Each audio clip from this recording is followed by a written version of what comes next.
Hello everyone, my name is Jitendra Bafna. Welcome to MuleSoft and AI episode. In episode 5, we will see how we can apply a client ID enforcement policies to the MCP instance, right? So there are various other policies like PII detector policies, and there are various other security and compliance policies that you can apply to the MCP server.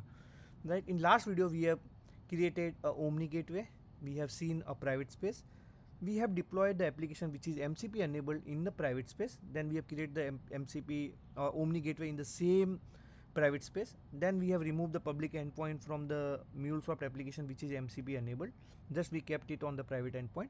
So Omni gateway and your application in the same network within the same private space, so they can directly communicate with each other basically, right? So what is the purpose of implementing or enabling the private endpoint? So basically we don't want our API or our MCP enabled application accessible without any authentication. So for that we require an Omni gateway, so we can apply the policies and all this thing, right? So let me get start from there only. So I already have a no, let's remove this, I don't want. Okay. So basically we already created one MCP server, MCP instance in the previous video, right?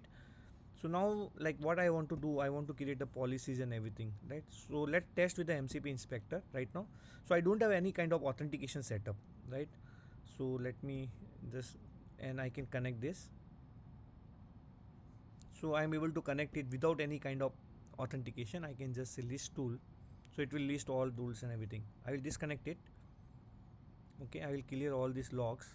Okay, so now I will enable the client ID enforcement policy. I will just say add client ID enforcement policies, right? So here you can just, it is expecting client ID and the client secret into the header. I will just say apply. Once it did apply, you can go back to your AnyPoint Exchange. So within Exchange, you can find the Salesforce system MCP asset. Go there, just say request access, select the instance. If you have existing application, use that, otherwise you can create new. I'll pick anything, right? Say request access. So I got the client ID and the client secret. I'll copy this. I'll go. Now I will try to connect this. Let's see if it's connect. See, it is not connecting. It is expecting some kind of authentication. So see, we got the error also. Just say pass a client ID. Also, I will pass a client secret. Let me copy the client secret.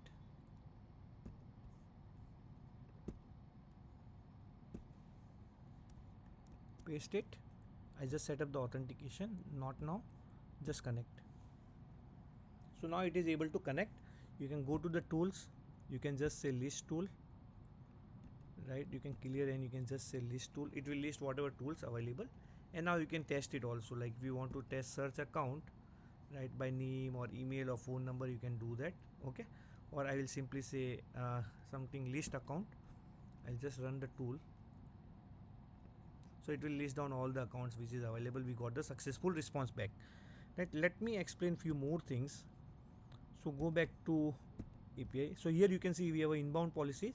So if you see, we have something called PI detectors and everything basically. We're going to talk about this later. We talk about outbound policies. So what is outbound policies?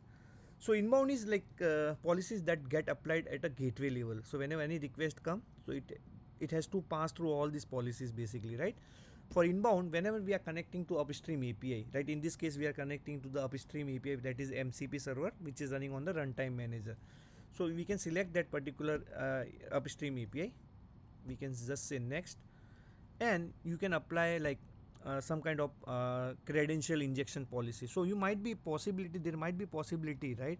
Your upstream API may require some kind of bearer token or some kind of API key or some kind of basic authentication or JWT token. So for example, it requires some kind of authorization bearer token. So I can just say credential OAuth2, just say next. Provide all this information. Where is your authorization or token URL? Provide that. Where you want to send the client ID, client secret, and all this. What is the grant type, right? Client credential or password. all this, what is the scope and all these kind of things you can provide. So you provide that, it will automatically inject the header basically, authorization header into your request, and the request will go to the upstream API. They can validate the token and just pass the request basically. Right, in inbound, like we have a one more policies. So I want, like there are many, I'll just talk about the MCP one. So PII detector. So MCP PII detector. So here, like if you see, we have a various PI type by default: email, USSSN, credit card, phone number. If you select phone number, email, so whenever you are sending phone number or email, right? So depending on whatever action you define, it will going to take that action.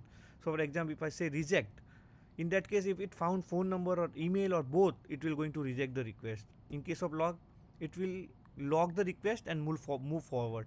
In case of log and mask, it will log the request, it will mask those phone number and email, and it will move forward. Right? In case of reject, it will get rejected at a gateway level. So now your question, like here we have just 4 SSN. Like in case I want some other I want to protect other sensitive data, or I want to like reject the request or log the request if any other sense. So you can add this particular pattern and regex basically, like to support more kind of parameters basically, that you can do that, right? Correct. So you can just simply apply these policies, right? So once you apply, whenever in the request you see the phone number or anything, right, it will log that. So I will show you one of the requests which I've created. So where like I've sent one of the requests for creating the Salesforce account, where I'm passing the phone number and I pass the email, right? So it able to detect that PI detected. So there is a email, this particular value, there is a phone number, this particular value has been detected in the request basically, right? So this kind of things it will get logged. If I said reject, it would have rejected like at a gateway level itself, right? So there are many other policies. There are like, if you go and just say add inbound policies, you have you can create a custom policy. There are many security policies, like you have a various MCP related policy. Like take one example of MCP payload optimization. Right, so here you can optimize your payload. You can strip base64, you can convert HTML to markdown, you can collapse the white spaces, mean response size, you can reduce or increase this, like some kind of response size, right? So like, yeah, that is how, like I just want to discuss this part with you, like this is how you can apply the policy to the MCP instance to secure your MCP server. And also I talk about various other thing, inbound and outbound policies also, right? And even you can write a custom policies basically, so it support, right, Rust or WASM based custom policies, right? So I hope you like the video. Thanks for watching. If you like the video, please click on like and subscribe button.